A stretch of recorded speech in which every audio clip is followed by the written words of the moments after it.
Upasana daughter of Vijay Kumar दूसरा स्थान प्राप्त किया है पेंटिंग कंपटीशन सीनियर कैटेगरी में।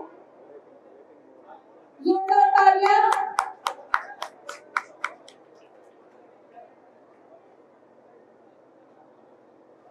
गरिमा डॉक्टर ऑफ विजय कुमार तीसरा स्थान प्राप्त किया है पेंटिंग कंपटीशन में, फरुखा खालसा स्कूल से है।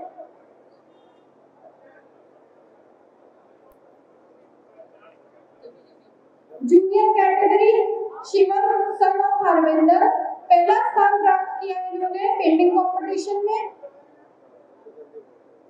ईशान यादव सन ऑफ रविंदर यादव दूसरा स्थान प्राप्त किया है इन्होंने पेंटिंग कंपटीशन में।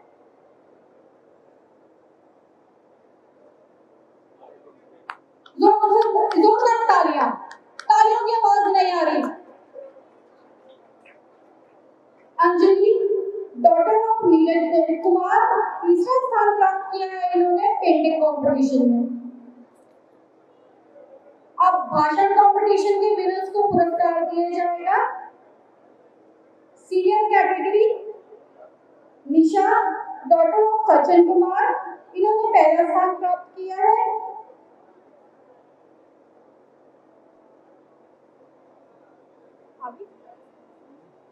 Hazel daughter of Jitendra Kumar इन्होंने दूसरा स्थान प्राप्त किया है भाषण कंपटीशन में।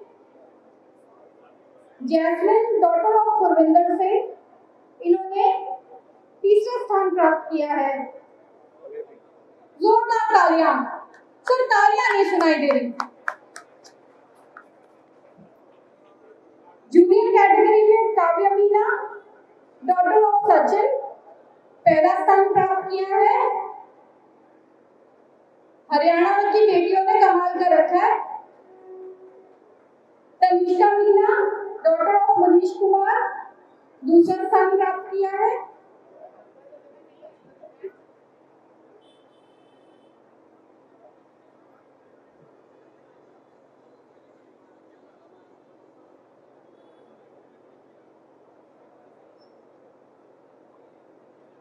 लोकेश सन ऑफ देवीलाल इन्होंने तीसरा स्थान प्राप्त किया है भाषण कंपटीशन में। Holi angel senior secondary school से है।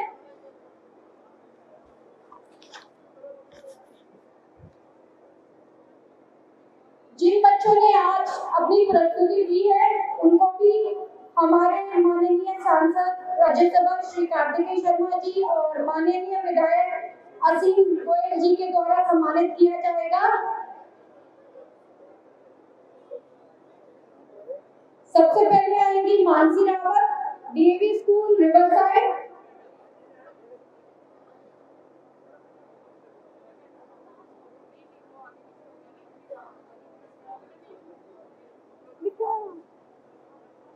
तरीशा मीना होली एंजल स्कूल।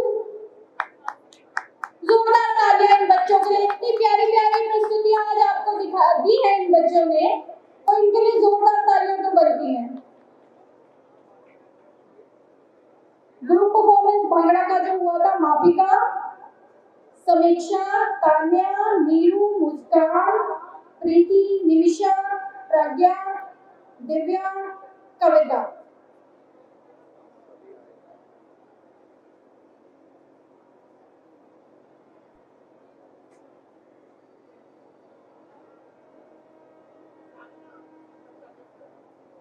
जोरदार तालियां हरियाणा की छोरियों के लिए।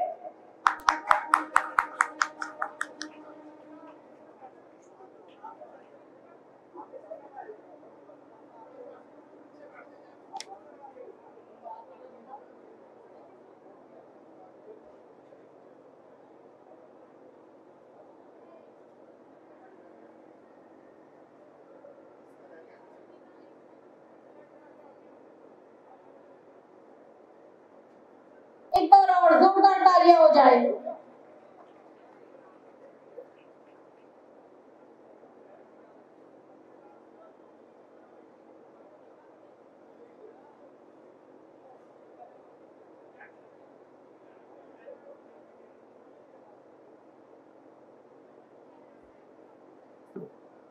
आरोही 8th class Dayanand public school.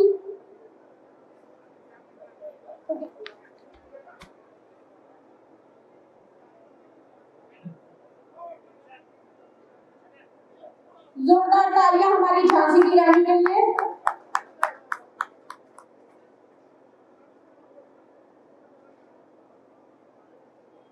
धन्यवाद सर।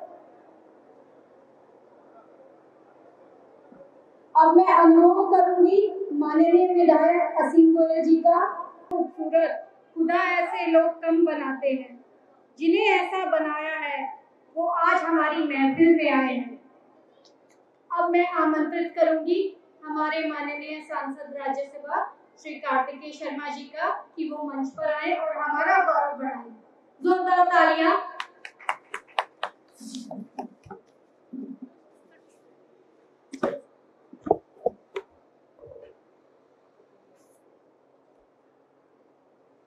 भारत माता की। मैं सबसे पहले मंच पे विराजमान अम्बाला शहर के विधायक श्री असीम गोयल जी का और मनदीप सिंह भाटिया जी का, जो डिवीजनल रेलवे मैनेजर हैं, आप सबों का, हमारे जितने भी शहर के अम्बाला वासियों का, हमारे पार्षद, सभी अतिथिगण जो आए हैं इस कार्यक्रम में, आप सबका धन्यवाद भी करता हूँ और स्वागत भी करता हूँ।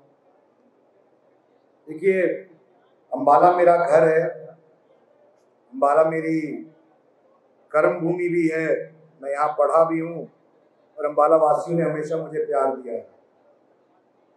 आज का दिन एक बहुत ही महत्वपूर्ण दिन है, सिर्फ अम्बाला के लिए नहीं, देश के लिए, पूरे देश के इतिहास के लिए। आज ऐतिहासिक दिन इसलिए है कि माननीय प्रधानमंत्री श्री नरेंद्र मोदी जी, जिन्होंने पिछले 9 साल के अंदर देश को एक नई दशा और दिशा देने का काम किया है, जिन्होंने देश को एक अलग आयाम पे पहुंचाने का काम किया है, उनकी सोच के तहत जो उन्होंने कॉल दी थी 2014 में कि वो देश भारत को कहां देखना चाहते हैं आने वाले समय के अंदर, जो उन्होंने कॉल दी थी भारत को अमृतकाल के अंदर कहां ले जाना चाहते हैं, भारत को एक विकसित देश के दौर पे कैसे पहुंचाना चाहते हैं, अगले 25 साल में भारत कहां पहुंचेगा, मैं उस सोच की प्रशंसा करना चाहता हूं। और आज उसी सोच के तहत अम्बाला वासियों के लिए एक सौगात, बहुत ही अच्छी सौगात माननीय प्रधानमंत्री जी द्वारा दी गई है, जो कि सिर्फ अम्बाला के लिए नहीं, पूरा अम्बाला डिवीजन के लिए तकरीबन 16 ऐसे स्टेशन 900 करोड़ की लागत से पूरे अम्बाला डिवीजन के अंदर उनका नवीकरण हुआ होगा। चंडीगढ़ में भी 516 करोड़ की लागत से होगा और अम्बाला शहर का भी रेलवे स्टेशन, जो एक तरीके से बहुत ही बुरे हाल में था, उस पर भी 22 करोड़ की लागत से राशि से इसका नवीकरण होगा। लेकिन मैं आपके सामने बात रखना चाहता हूँ कि किस तरह प्रधानमंत्री जी ने सिस्टमैटिकली देश को आगे बढ़ाने का काम किया है, किस तरीके से प्रधानमंत्री जी ने किस सोच के तहत देश को बढ़ाने का काम किया है। मैं बात करूं चाहे जनधन योजना की, जहां तक मेरे ख्याल से 48 करोड़ खाते आज खुल चुके हैं। मैं उदाहरण इसलिए देना चाहता हूं जनधन योजना का कि व्यवस्था को बदलने की सोच कहां से आती है। एक प्रधानमंत्री थे देश के, पूर्व प्रधानमंत्री, जिन्होंने कहा था कि मैं दिल्ली से 1 रुपया भेजता हूं तो 15 पैसा पहुंचता है लाभार्थियों को। उस व्यवस्था को बदलने का काम किया है माननीय प्रधानमंत्री जी ने। जनधन खाते खोले तो लोगों ने सोचा कि जनधन खातों से क्या फायदा होगा। आज लोगों को एहसास हो रहा है कि तकरीबन 15 लाख करोड़ लाभार्थियों को मिले हैं जनधन खातों के द्वारा, इन 48 करोड़ खातों के द्वारा। चाहे वो कोई भी स्कीम हो केंद्र सरकार की, उनको डायरेक्ट बेनिफिट ट्रांसफर, यानी कि बिचौलियों को हटाने का काम और सीधे लाभार्थी को पैसा देने का काम माननीय प्रधानमंत्री ने किया है, उनकी सोच ने किया है, उनकी सारी स्कीम्स ने केंद्र सरकार ने किया है।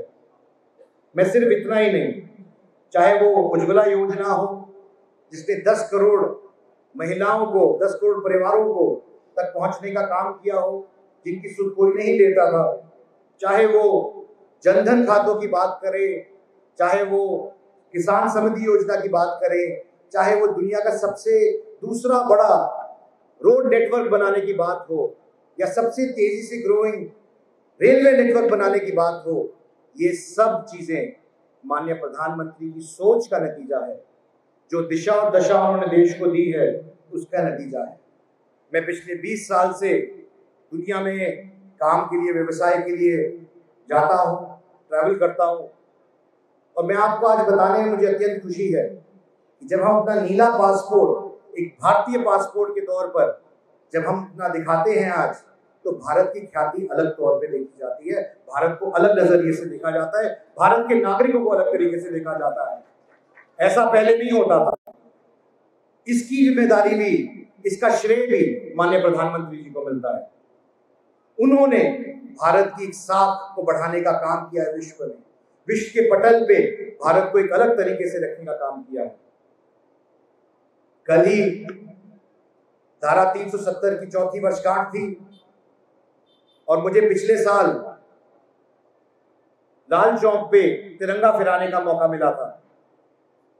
और मैं आज आपको ये बताना चाहता हूं कि जब मैं वो झंडा फहरा रहा था लाल चौक पे 3री वर्षगांठ पे धारा 370 खत्म होने पे, तो मैं सोचने में मजबूर हो गया कि आज से 30 साल पहले जब माननीय प्रधानमंत्री जी ये झंडा फहराने कश्मीर में गए थे, तो किन दुर्गम परिस्थितियों में उनको जाना पड़ा था, किन मुश्किल हालात में उनको जाना पड़ा था। और आज राष्ट्रवाद की भावना हर आदमी सेलिब्रेट करता है, बढ़ चढ़ के बनाता है। इसलिए संभव हो पाया क्योंकि माननीय प्रधानमंत्री जी के कार्यकाल के अंदर हम लोग 370 धारा खत्म कर सके। और देश के अंदर मुझे याद है आज भी वो दिन जब हमारे सैनिकों के शव शत विशत हालत में हमें वापस भेजे जाया करते थे। और आज का भारत एक अलग भारत है। आज के भारत के अंदर हमारे सैनिकों को सीमा बलों पे पूरी छूट है कि अगर दुश्मन किसी भी तरीके की हरकत करेगा तो उनको करारा जवाब मिलेगा, और उनको करारा जवाब मिलता है। ये है हमारे देश के प्रधानमंत्री, देश का नेतृत्व। आज अंबाला वासियों को ये सौगात जो माननीय प्रधानमंत्री द्वारा मिली है, मैं आप सबको उसकी शुभकामनाएं देना चाहता हूं। और क्योंकि अंबाला मेरा संसदीय गोद या क्षेत्र भी है, एक राज्यसभा सांसद के तौर पर, तो मैं आश्वस्त करता हूं आज इस मंच से कि अंबाला शहर और धूलपुर दोनों स्टेशनों के लिए, उनके नवीनीकरण के लिए भी और ट्रेनों को रोकने के लिए भी जो भी प्रयास होंगे, मैं अपने स्तर पर प्रत्यक्ष तौर पर, अप्रत्यक्ष तौर पर, दोनों तरीके से मैं आपके लिए जरूर आपकी बात रखूंगा। देश की सबसे ऊंची पंचायत पे, देश के सबसे बड़े संसद पे, और मुझे विश्वास है कि जिस तरीके से अंबाला वासियों ने हमेशा हमारा साथ दिया है और प्रधानमंत्री जी ने हमेशा हरियाणा के लिए एक विशेष तौर पर उनका प्यार रहा है, तो मेरे को पूर्ण विश्वास है कि अंबाला को अपना हक जरूर मिलेगा। मैं धन्यवाद करना चाहता हूं पुणे माननीय रेल मंत्री अश्विनी वैष्णव जी का, जिन्होंने जब भी मैंने कोई बात उनके सामने रखी है अपने हल्के की, उन्होंने हमेशा बहुत ही संवेदनशीलता से उस मुद्दे को सुना और उस पर काम करने का काम किया। आज हमारा देश अगर बन रहा है, आज अगर अंबाला के अंदर इस स्टेशन का नवीनीकरण हो रहा है, तो मैं इसका श्रेय माननीय मुख्यमंत्री श्री मनोहर लाल जी को और देश के यशस्वी प्रधानमंत्री माननीय नरेंद्र मोदी जी को देना चाहता हूं कि उन्हीं के प्रयासों की वजह से ये हो रहा है और आप सबके प्रयासों की वजह से। मैं पुणे बहुत ज्यादा समय ना लेते हुए, समय का अभाव है, आप सबका धन्यवाद करना चाहता हूं और आश्वस्त करना चाहता हूं कि आने वाले समय में भी ऐसे और बहुत से कार्यक्रम आएंगे, ऐसे और बहुत सी चीजें आएंगी अंबाला वासियों के लिए, जिससे उनका गौरवान्वित होने का मौका मिलेगा। बहुत बहुत धन्यवाद। जय हरियाणा, जय भारत।